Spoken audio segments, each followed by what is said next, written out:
Hey, what's going on, everyone? We're here at the studio with my producer, Damon Anthony Reed. Yep, that's me.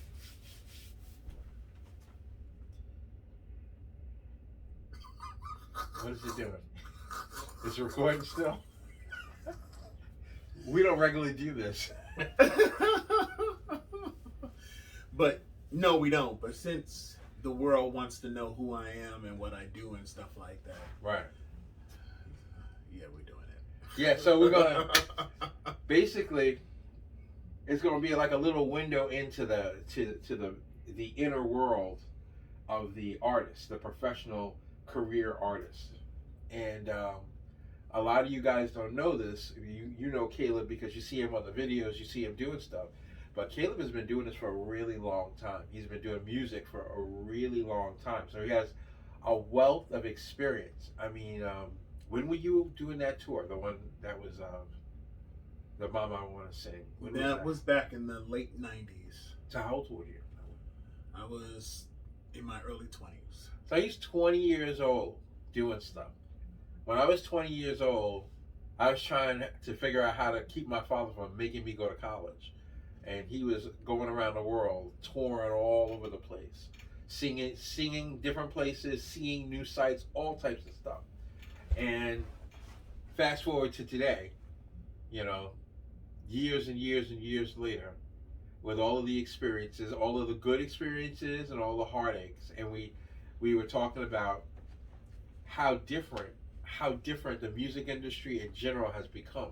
Right. Like back when we first started working together, I met Caleb through one of his managers that he was working with at the time, and the manager found me from a newspaper article. I happened to have been in a newspaper article because of where I was living in a program that I was involved in regards to artists living, and his manager reached out, and Caleb came in, and I'm a couple years senior to Caleb, and he was a young guy in the game trying to get it, and for many years our whole premise was to what? Try to get what?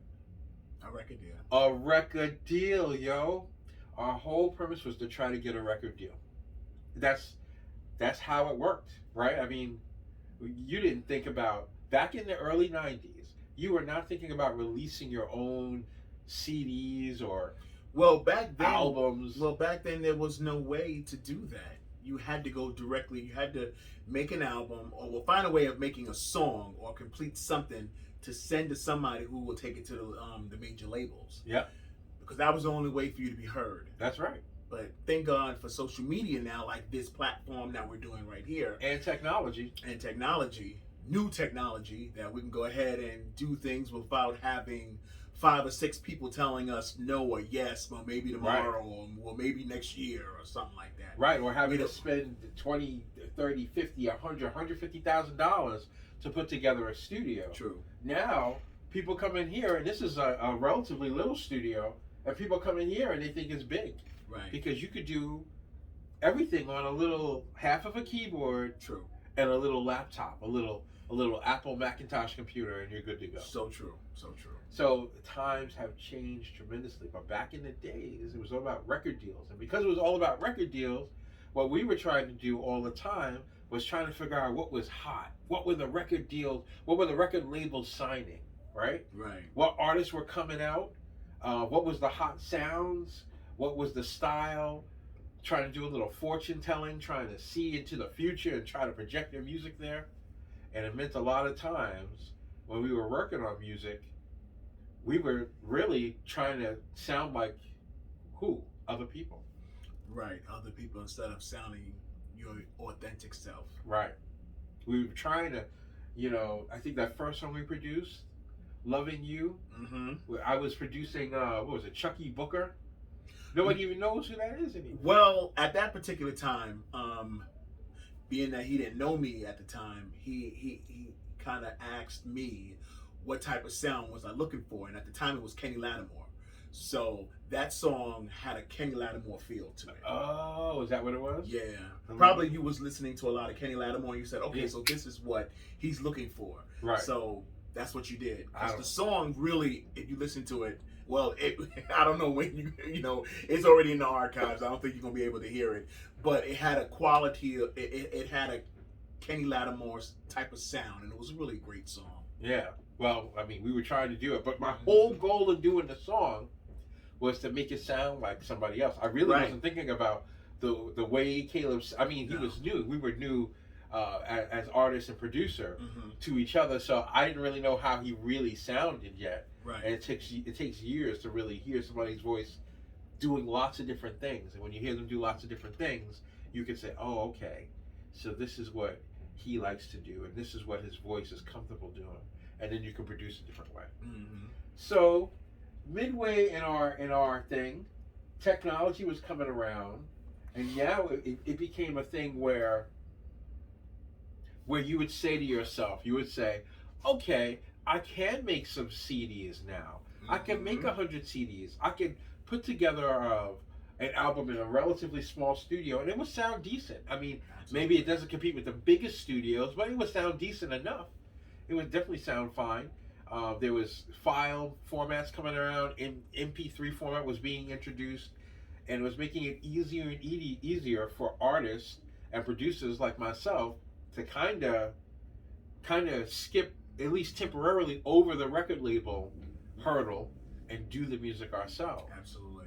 But in doing that, it put a lot more weight on the artist because now the artist has to basically be the label. everything. You have to be the promoter.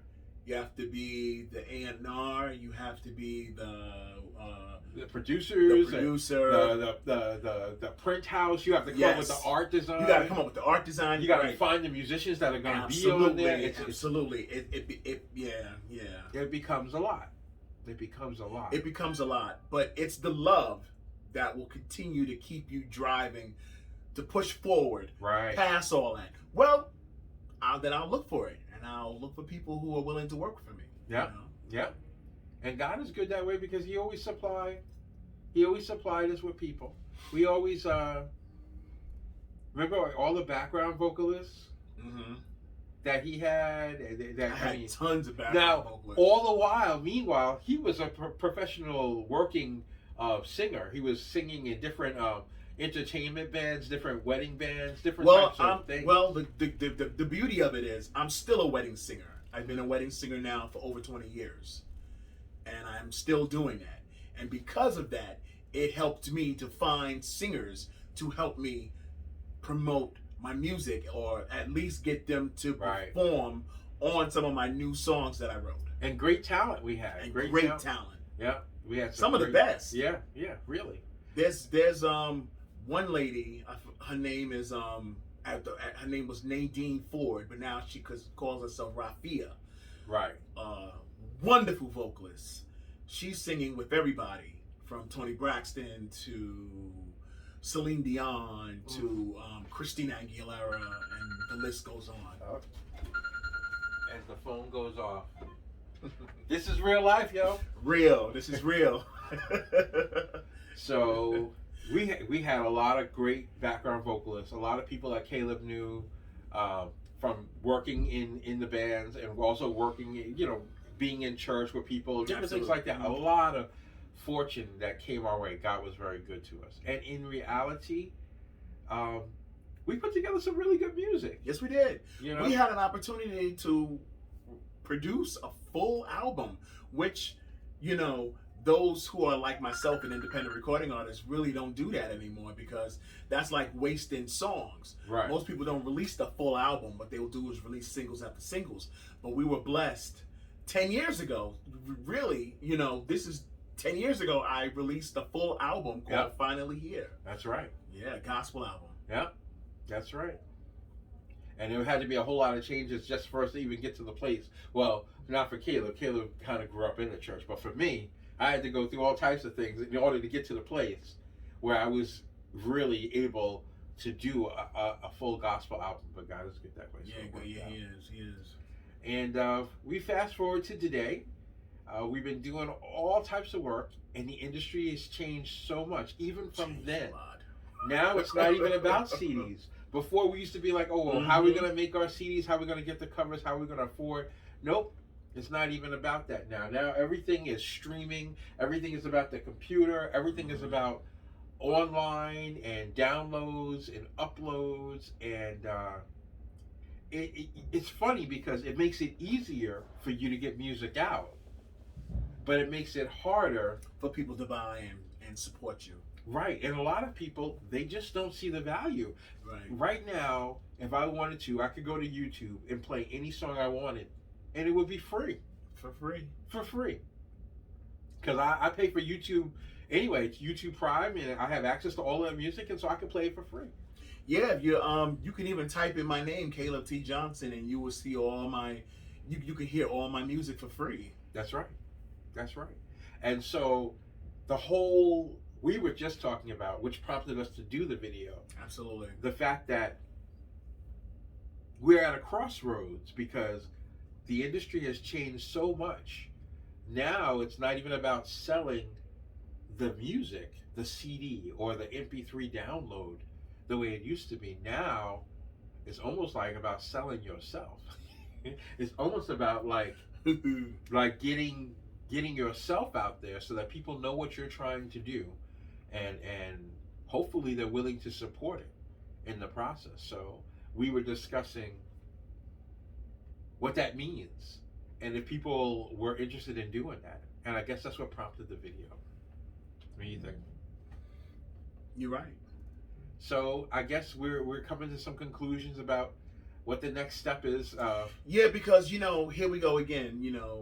Now the artist has to be basically everything, and now the artist has to be like an actor. But not an actor. They want to see the real you. It's like being on a reality show. You know what I'm saying? Yeah. But the good thing is, it's a reality show where you basically control the narrative. Yep. It's not like somebody telling you that do this or have a problem with that person. Right. No, it's not like that, and that's a good thing. This one right here is just basically you fill us with the content and whatever. Or well, me fill you with content that I want to present to you guys. That's right. Whether it's good, whether it's meaningful, or and whatever. You guys get to decide. You guys get to really be a part. Right. Because but it's hard because it's hard because that's something that is new for me because I do music, I can sing, I perform on stage, so people think that I have this bubbly personality. And I do, but not in front of the camera. Not in front of the camera. Not for the world to see my imperfections, but maybe people need to see imperfections because that's what makes you great. Yeah. Or that's what makes whatever situation better for someone else. Because people need to know that we are all human.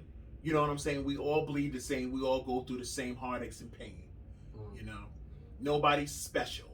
And I think that's the reason. I think that's the new era of this music industry now. That's right. Everybody wants to see everybody behind the scenes. Right, because now it's more than music. It's more like just media. It's just like immersive. Just like... It's everything now. It's just not right recording a record, but it's putting the record together. And it's also who do you go to sell the music to and how many fans you can bring to your performance. That's right. I have kids. When my kids watch a video from Disney, say it's an old school movie like High School Musical or whatever, they watch a movie from Disney, they watch all the outtakes. That's what they call, right? Outtakes. Yeah. Mm-hmm. They watch all of the behind the scenes stuff. They watch all of the cameras because now they give the actors cameras behind the scenes to run around with to develop footage for the DVD. And I guess that's kind of what's being required of us. And because people want to know more of you outside of what you do. Like, well, okay, we know you can sing on stage, but now I want to know what you eat. I want to know you. And I understand some people may say that's invading my privacy, but you would say that's invading your privacy. Yeah, that's true. But listen. But if this is where we are. If it's time to invite people into the world that we live in, not just to show you the finished shellacked CD at the end with all the perfect cleaned up pictures and everything like that, but Well said. show the people what it is and what it takes to make this music and to stay in this game. As long as Caleb has stayed in this game doing what he's done, then so be it. And hopefully it will be a blessing to you guys. Hopefully it'll give you wisdom that you didn't have, and you'll find it funny and entertaining, and hopefully this is something you want to be supportive of. So this is the beginning of that. Well, okay.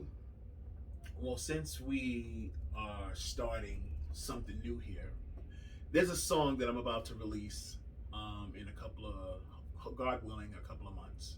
But right now I'm doing a music video, and I would love for you to hear a little bit, a little sample of the new song that I'm going to release. And whatever you could put in the comments underneath, please let me know if you like it or not. So play this song. It's called In Your Eyes. It was written by me, and the music was done by the great Damon Anthony Reed. Yeah. It's a dance song.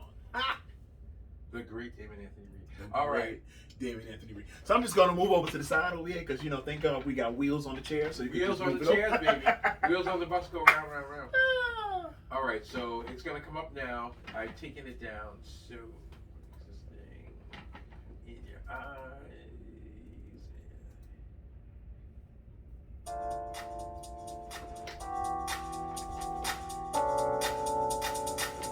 Hope you guys can hear it. Like New York style house.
I'm not gonna play the whole song. No, that's not song. Good, that's verse, chorus.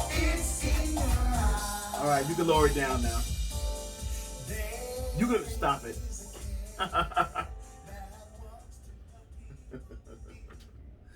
Technical difficulty sometimes. I don't know what technical difficulties. I was getting to that first verse and chorus. That's it. Yeah, but the sound kind of went a little low. You Well, know? I went low because I was fading. That's called a fade. Yeah, it's called a fade. You know, yeah. But He didn't like the fade apparently. mm-mm. But anyway, that's the song that we've worked on. That song is going to be released, and Caleb is going to be doing a video for it. And So just leave a comment and let me know what you think about it.